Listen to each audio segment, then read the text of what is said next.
Hello sir నేను HDFC bank నుంచి call చేశాను సార్. లోన్ ఏమైనా రిక్వైర్మెంట్ ఉందా సార్?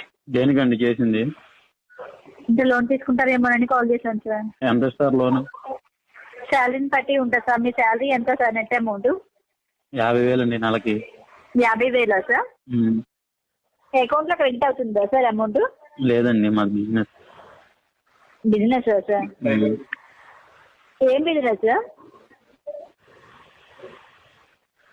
హలో హలో సరే సార్, మీరు బిజినెస్ సార్ జాబ్ మీరు? సార్ వినపడుతుందా? వినపడుతుంది, చెప్పండి మేడం. జాబా బిజినెస్ సార్? బిజినెస్ అండి. ఏం బిజినెస్ అండి? గంజాయి సప్లై చేస్తాం. థ్యాంక్ యూ అండి.